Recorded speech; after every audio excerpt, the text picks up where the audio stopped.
പക്ഷെ അതിലൊക്കെ അപ്പുറത്തേക്ക് ഞാൻ പറയാൻ ആഗ്രഹിക്കുന്നത് കഴിഞ്ഞ ഡിസ്കഷനിൽ ഞാൻ സംസാരിച്ചതിൻ്റെ പേരിൽ ഒരുപാട് ക്രൂശിക്കപ്പെട്ടൊരു പേരാണ് കൊളംബിയ എന്നുള്ളത്. കാരണം ഞാൻ ഇപ്പോഴും ഉറച്ചു നിൽക്കുന്നു, കൊളംബിയ കളിക്കുന്നത് ഒരു എൻജോയ് ചെയ്ത് കളിക്കുന്ന ഫുട്ബോളാണ്.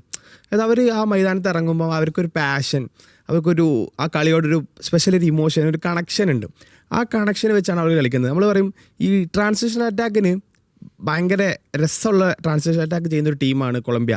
അവർക്ക് ബോൾ വേണ്ട കളിക്കാൻ. നമ്മൾ പറയുന്നത് ആ ഒരു മൂവ്മെൻ്റ് ഉണ്ടല്ലോ, അതായത് അടുത്ത ബോൾ എങ്ങോട്ടേക്ക് വരുമെന്ന് അവർക്കറിയാം. അതിനനുസരിച്ച് അവർക്ക് പ്ലെയേഴ്സ് പൊസിഷൻ ചെയ്യും, ആ ഒരു സ്വിച്ചിങ് നടക്കുകയും ചെയ്യുന്നുണ്ട്.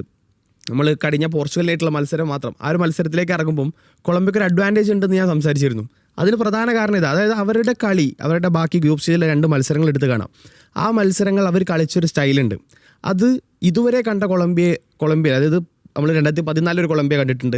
അതിലിപ്പുറത്തേക്ക് പല വേൾഡ് കപ്പിൽ പല കൊളംബിയൻ ടീമുകൾ കണ്ടിട്ടുണ്ട്. ആ ഒരു കൊളംബിയൻ ടീമിൻ്റെ സ്റ്റൈലിൽ നിന്നൊക്കെ മാറിയിട്ട് ഒരു പുതിയ തരത്തിലുള്ളൊരു കൊളംബിയ, ഒരു new type of Colombian attack അല്ലെങ്കിൽ കൊളംബിയൻ ഫുട്ബോളാണ് നമ്മൾ കണ്ടുകൊണ്ടിരിക്കുന്നത്.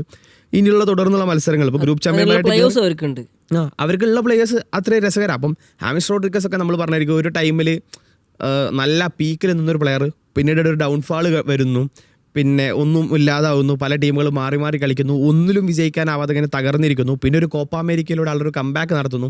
പക്ഷേ വീണ്ടും മിനസോട്ടയിലൊക്കെ പോയി ഒന്നും ചെയ്യാനാവാതിരിക്കുന്ന ഒരു സമയത്തൊന്ന് വീണ്ടും ഒരു ഹാമിസ് റോഡ്രിഗസ് നമ്മൾ കാണുന്നുണ്ട്. നമ്മൾ ഈ ക്യാപ്റ്റനായിട്ട് നമ്മൾ ഈ ഗോളുകൾ കാണുക, അസിസ്റ്റുകൾ കാണുക, ഇതാണ് ഒരു പ്ലെയറെ ഡിഫൈൻ ചെയ്യുന്നുണ്ടെങ്കിൽ അതല്ല ഞാൻ സംസാരിക്കാൻ ഉദ്ദേശിക്കുന്നത്. അതിലപ്പുറത്തേക്കുള്ള ഫുട്ബോളുണ്ട്. ഒരു എൻ്റർടൈനിങ് ഫുട്ബോൾ എന്ന് പറയുന്ന, അല്ലെങ്കിൽ ഒരു ആസ്വദിക്കാൻ പറ്റുന്ന, എൻജോയ് ചെയ്യാൻ പറ്റുന്ന, എൻ്റർടൈനിങ് എന്നുള്ള വേർഡ് നമുക്ക് മാറ്റാം. എൻ്റർടൈൻമെൻറ്റ് ഗോളൊക്കെയാണ്, അസിസ്റ്റൊക്കെയാണ് എന്നൊക്കെ പറയും. ഒരു എൻജോയ് ചെയ്യാൻ പറ്റുന്ന, ഒരു സാറ്റിസ്ഫാക്ഷൻ തരുന്ന നല്ല രസകരമായ ഫുട്ബോൾ കൊളംബിയ കളിക്കുന്നുണ്ട്. ആ കൊളംബിയൻ ടീമാണ് ബേസിക്കലി ഈ ഒരു ഗ്രൂപ്പ് സ്റ്റേജിൽ എന്നെ ഇമ്പ്രസ് ചെയ്ത ടീമുകളിലൊന്ന്.